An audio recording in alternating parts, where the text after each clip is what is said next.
Thanks so much. Thank you for having me. I'm thrilled to be part of the Berkeley AI Risk Speaker Series.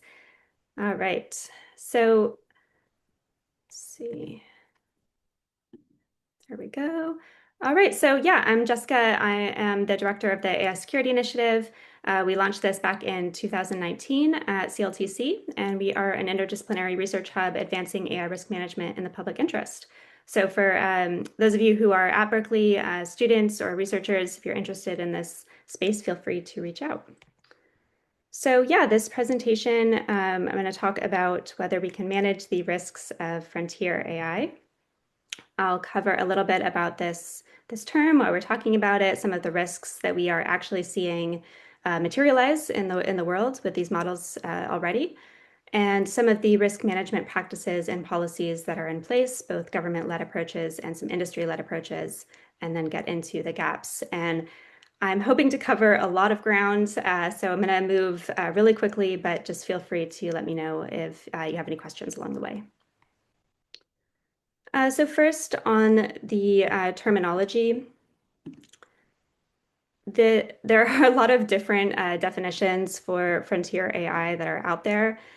There's one from the UK government. This was in advance of the AI Safety Summit that defined frontier AI as highly capable general purpose AI models that can perform a wide variety of tasks and match or exceed the capabilities present in today's most advanced models. So really looking at that generality of these models as well as that kind of cutting edge of innovation. More recently in California, SB 53, our new law on frontier AI in California, they defined a frontier model as a foundation model that was trained using a quantity of computing power greater than 10 to the 26 floating point operations or flops. So lots of problems with that as a proxy for capability and risk, but there are not a lot of great measures out there for determining that. And so a lot of governments are using this computing power to help determine that. And, why do we care about frontier models, advanced AI models? In recent years, we are seeing that these models can outperform human capabilities on a number of different tasks. And importantly, this is, not uniform across all languages and cultures. And this outperforming of human abilities is really for English languages and other well-resourced languages, and is significantly behind in some of the lower resource languages and cultures. But we want to look at frontier AI models because they do pose a unique regulatory challenge from the generality that I was talking about. These are models that can be used across many different kinds of domains, and it's hard to regulate across all of them simultaneously. But I wanted to mention that the term does have some limitations. I have a paper referenced here that you can look at for more on this, and there's other research on this. But this term can encourage the impression that harms are not already present, or evoke the kind of colonial mindset of settlers going to the frontier of the Wild West, and this notion that there's only a small number of AI companies that are at the forefront of AI innovation, and further this kind of concentration of power that we're seeing. So using it because it's increasingly being used by leading AI companies and by governments around the world, but I certainly want to acknowledge the limitations of the term. All right, other terms that I might use in this presentation are general purpose AI systems or general purpose AI models, or agentic AI. And I won't really be able to get into it, but agentic AI does raise some very specific additional risks as well, because these are models that are able to take actions in the world, and that this can further exacerbate some of these challenges around the concentration of power. All right, so what are some of the risks that we are seeing from these AI models? There's a number of prominent AI risk taxonomies or repositories out there. This is from the MIT AI Risk Repository, which is a useful version of this out there. They characterize AI risks as falling into these 7 different categories: discrimination and toxicity, privacy and security, misinformation, malicious actors, human-computer interaction, socioeconomic and environmental, and AI system safety failures and limitations. Another prominent categorization of AI risks come from the International AI Safety Report. So they look at the sources of AI risk, including risks from malicious use, risks from malfunctions, and systemic risks. And I will reference some of these categories with some examples. So as I said, I really want to emphasize the fact that these are not just future risks. We are seeing these risks materialize already. And one of the ways that we are able to understand how malicious actors are misusing these advanced AI models is through threat intelligence reports that companies are putting out there. Anthropic published a threat intelligence report in August where they looked at how criminal actors are using their models, and you can see here some of the summary of that. They found that criminal actors are using AI to enhance operations at every stage, basically creating an end-to-end fraud supply chain. And there are a lot of really interesting examples from within that report. One of them was a romance scam bot. So this is basically a bot that's using multiple different AI tools, but particularly Claude because it liked its high emotional intelligence to encourage people to become close to this model, and so that they could try to get funds or other things from them. More recently, just last week, Anthropic released a new report, which they are calling the first documented case of a cyber attack largely executed without human intervention at scale. This is a really big deal because this has been something that people thought might be able to happen, but probably further out in the future, and has surprised people that there's already evidence of this happening. In this case, they found that the threat actor that they believe to be a Chinese state-sponsored group was using Claude to autonomously discover vulnerabilities. This was in high-value targets, so big tech companies and government agencies, but also successfully exploiting them and performing post-exploitation activities, including analysis and data exfiltration. So this is that kind of end-to-end agentic AI cyber attack that we do now have evidence of happening out in the world. Another one of these malicious AI use reports comes from OpenAI, and they talked about the kind of goal of what they're trying to do is preventing the use of AI tools by authoritarian regimes to amass power and control their citizens or to threaten or coerce other states, as well as activities that may result in society-scale harm, such as malicious cyber activity, organized crime and scams, and covert influence operations. They have a lot of different examples throughout the report. Some of the interesting trends and shifts that they cover include that criminal actors are now trying to obfuscate their use of AI. So, for example, it was a kind of a telltale sign when text was using a lot of M dashes that it was probably AI generated. And now there have been efforts, they're seeing efforts to try to clean that up to further hide the fact that they are using AI. There's also a lot of gray area in determining, what is a malicious use or not. In a lot of these cases, it's pretty unclear whether it's an innocuous activity or kind of something that would lead up to abuses. Some of the other threats that they talk about include instances of actors developing and refining malware. Again, they're not saying, please build me a malware. They are asking for this kind of building block code to get there. So it's not inherently malicious in the particular ask. Also, examples of groups generating synthetic video and images specifically to interfere in elections, to carry out influence operations, for example, to criticize Ukraine or to praise the role of Russia in Africa.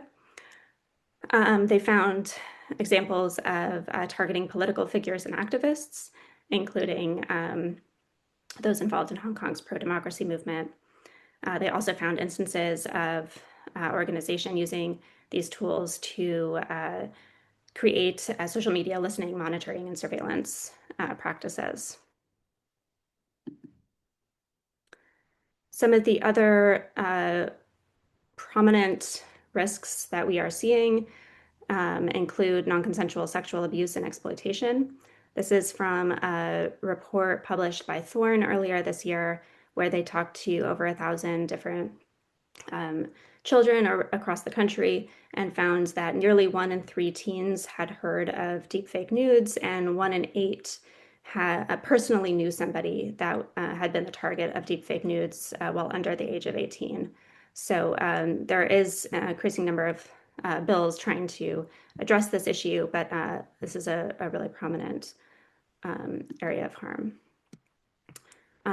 Maybe skip through this quite quickly, but there are universal jailbreaks that work to kind of try to subvert the safety mitigations on these across the board on a lot of these leading AI models. A different kind of, those were sort of misuse risks. On the malfunction risks, something that has been getting increased attention just this year is around agentic misalignment. So an interesting case in June when Anthropic tested 16 leading models in simulations and found that models from all of the developers did resort to malicious insider behavior when they felt like that was the only way that they could preserve themselves to avoid replacement or to carry out their goals. So this was something that Anthropic had included in its earlier Opus 4 system card, and then they showed that this was not a unique trait, but something that was really common, and that models would resort to things like blackmailing officials or leaking sensitive information. These are, in simulated environments, but suggest that this could be something that we'd see in the real world as well. In their most recent system card that they released just last month on Claude Sonnet 4.5, they did find that this model was much less likely to carry out these kinds of misalignment actions, that it was much more aware of there being, certain ethical boundaries that it was not willing to cross. But they also mentioned that it was significantly more likely than previous models to consider the possibility that it was being tested. And so I certainly worry that if models are behaving differently in test environments than they are in the real world, whether we can actually honestly evaluate them and understand what the risks are going to be. All right. There are many different kinds of systemic risks as well. We are kind of just beginning to understand the implications of frequent AI interaction with people in terms of how it impacts our critical thinking, autonomy, and mental health. There's been a significant rise in AI companions in recent years. Some of these now have hundreds of millions of active users. And we're seeing examples of this leading to harmful emotional dependence, including encouraging people to carry out instances of self-harm or acts of violence. There are other challenges too, including the fact that the AI pipeline does continue to rely on ghost workers to improve performance. There have been some improvements in the kind of worker conditions, but a lot of challenges remain in this. Also, as an earlier speaker, spoke to the fact that we're seeing certain jobs reducing in light of AI advances. For the jobs that still continue, there are other challenges. related to how AI is integrated into the workplace, including around privacy violations and discrimination when um, there's kind of widespread worker surveillance. Okay, so hopefully that gives a kind of sense of like the motivation of why people are trying to manage these risks and why this is a really important challenge right now. So earlier this year in July, the uh, EU General Purpose AI Code of Practice came out. This is a voluntary tool, but it is designed to provide guidance to companies about how they can comply with the EU AI Act. So this is, one of the most prominent pieces of AI regulation that exists around the world, and more than 24 companies have signed on to this code, saying that they are going to follow through with the um, requirements that it lays out for how to comply with the EU AI Act. There are three different parts of the code of practice, one on transparency, one on copyright, and those are both relevant and apply to any general purpose AI provider. But there is also a safety and security chapter that is designed to apply for the providers of the most advanced models that pose systemic risk.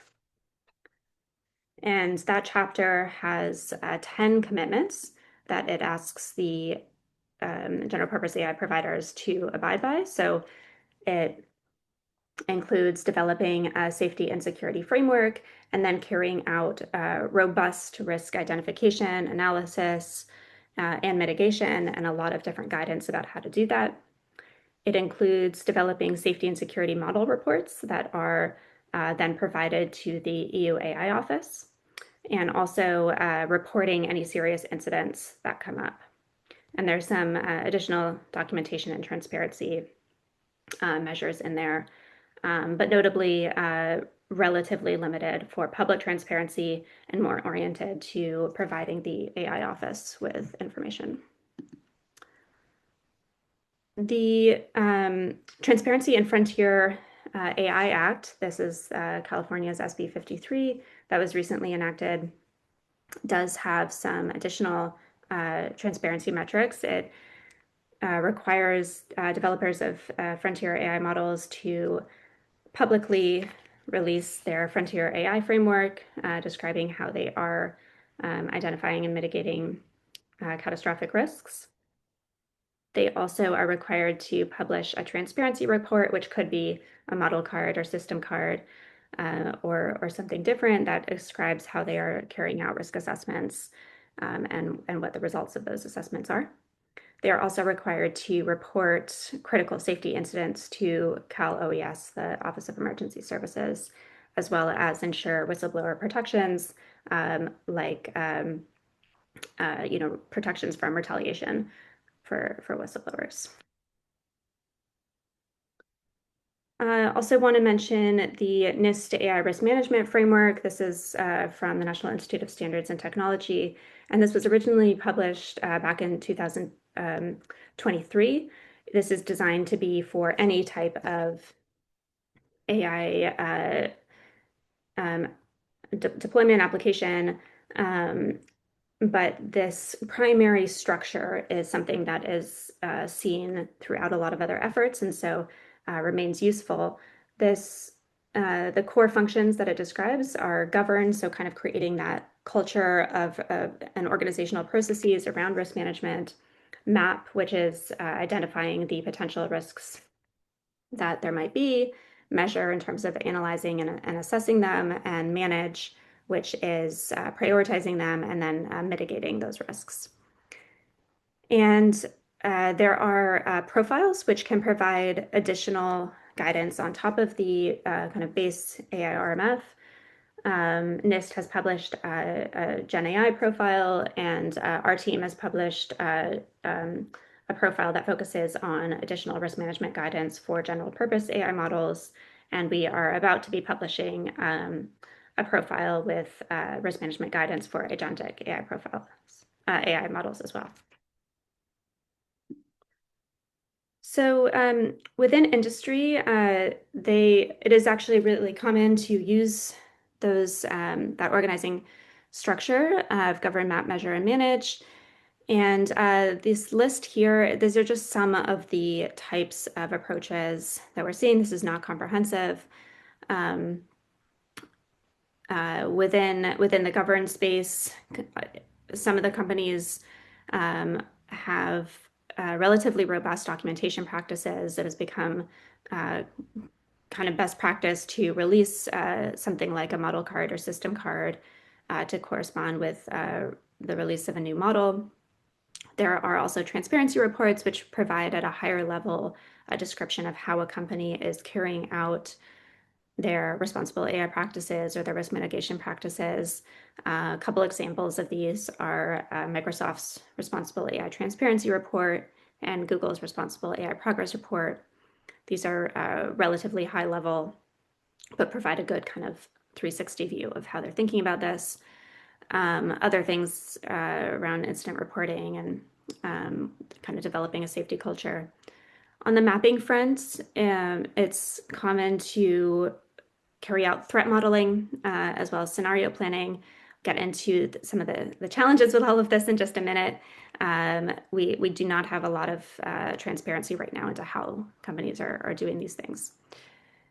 In measure, they are relying a lot on benchmarks and evaluations as well as red teaming efforts.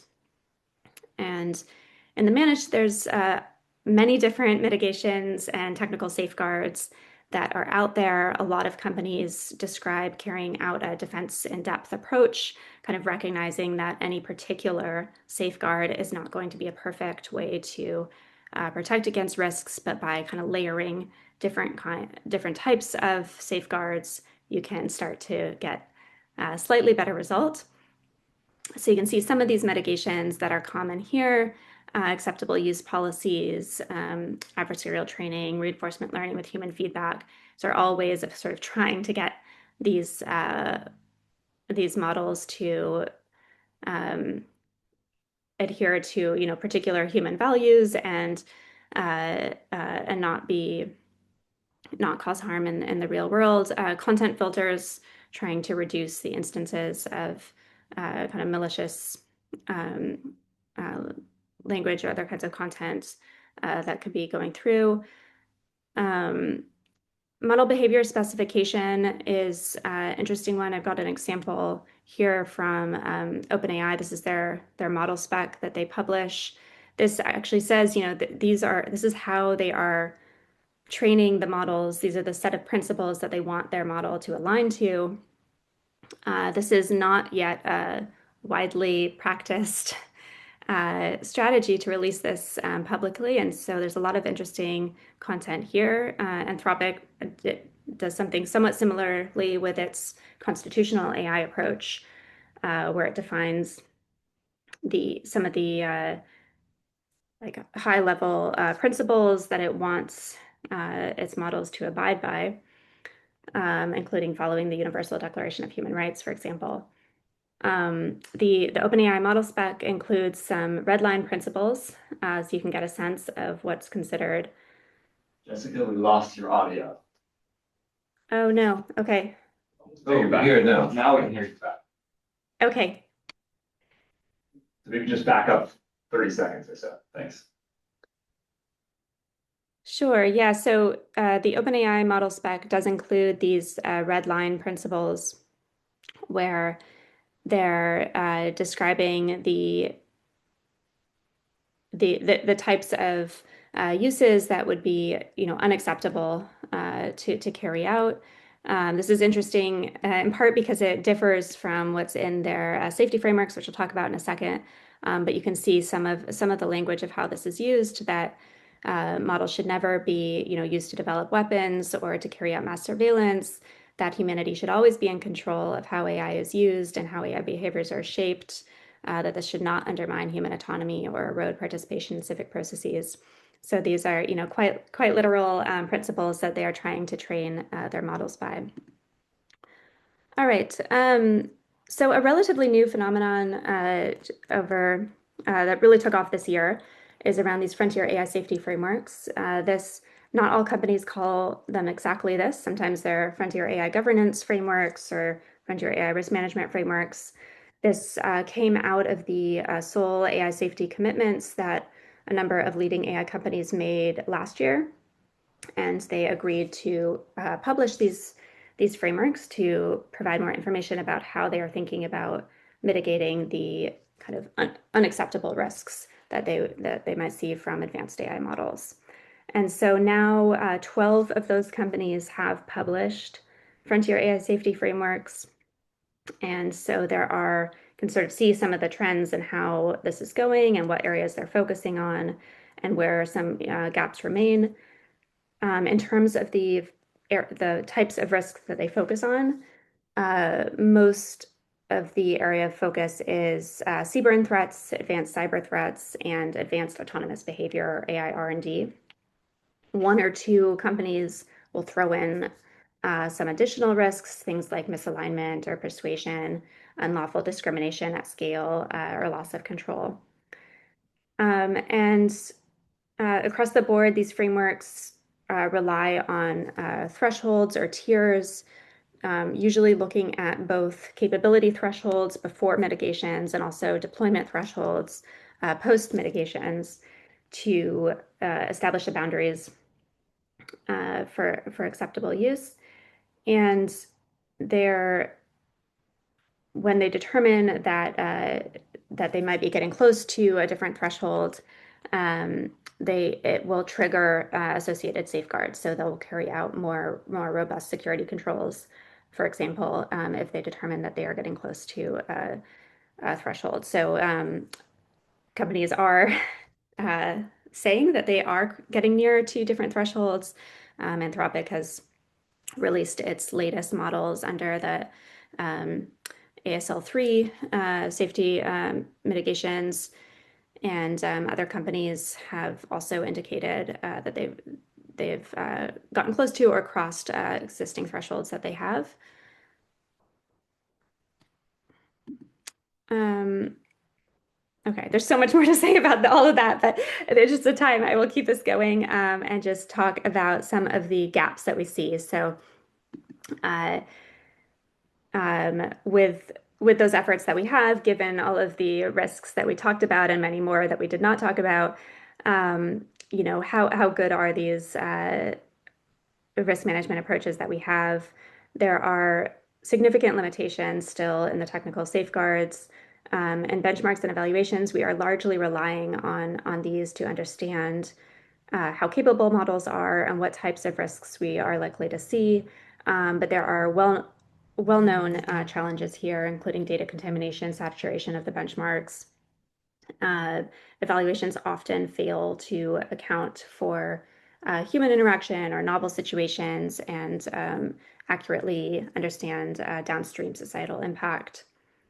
Some early evidence of models behaving differently when being tested, like I mentioned in this recent case from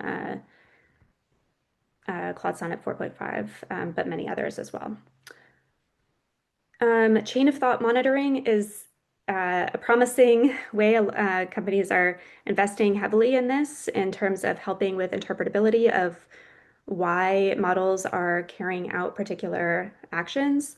Unfortunately, it can be unreliable. In some cases, the models are sort of rationalizing why they gave a particular answer rather than truthfully sharing kind of how they got there. And it can be hard to know the difference between that. So there are certainly promising uses of chain of thought monitoring, but it's still like an open research question of how reliable that will be.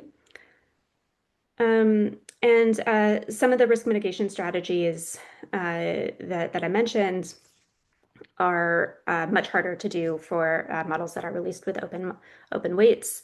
Obviously, you can't, ban accounts that are carrying out criminal behavior if the model weights are just open or pull back the model entirely. Another gap is that right now, despite the increase in AI laws around, in states across the country and in countries around the world, Still, most of these risk management practices are entirely voluntary. Obviously, the structural incentives are not well aligned to be transparently reporting the um, risks that they're seeing or to be carrying out these different practices. Some new research looking at how well AI companies adhere to their voluntary commitments shows that this is, not very well. Um, yeah, we will need to move to a model of standardized, pre-deployment testing and continuous monitoring for greater accountability. There are numerous efforts from third parties to evaluate how well companies are managing these risks. The Future of Life Institute publishes an AI safety index. This is one domain from that. There's a lot of different domains, and you can see that they did not score the companies particularly well on whether they were taking existential safety seriously and putting in place measures to help mitigate this, even by companies that claim to be taking this seriously. All right. The last gap that I'll mention is just a lack of transparency. So we do have some useful public documentation. Um, a lot of the information that I provided has come from model cards, system cards, malicious use reports, responsible AI transparency reports, hype transparency reports. There is a whole ecosystem of public documentation out there that's incredibly useful. But only a small number of AI companies actually follow these best practices, or maybe they do one of them, but not the others.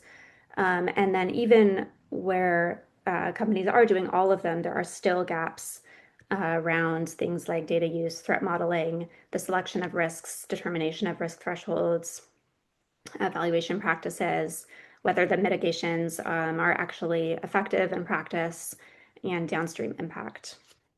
And I wanted to mention the Foundation Model Transparency Index from folks at Stanford that looks at a bunch of different dimensions of transparency and scores how well these companies are doing. And they found notable improvements between 2023 and 2024, but still a lot of areas where we just don't know, what's going on. And so a lot of room for improvement there. And we certainly need to increase information sharing in order to be able to govern these models more effectively. So in conclusion, the there is real world harm from advanced AI models. This is not just a future problem. The technical safeguards are critical, and we need a lot more research in this space, but they're also insufficient to mitigate AI risks, even when adopting the kind of defense in depth approaches. We need greater transparency and accountability. Um, the current regulatory and government approaches, including things like SB 53, are a really solid starting points, and also not enough. And lastly, we really need a whole of society approach and real democratic deliberation about what kinds of risks are acceptable and what kind of future we ultimately want. So with that, I will pause and see if there's any questions, but thank you so much.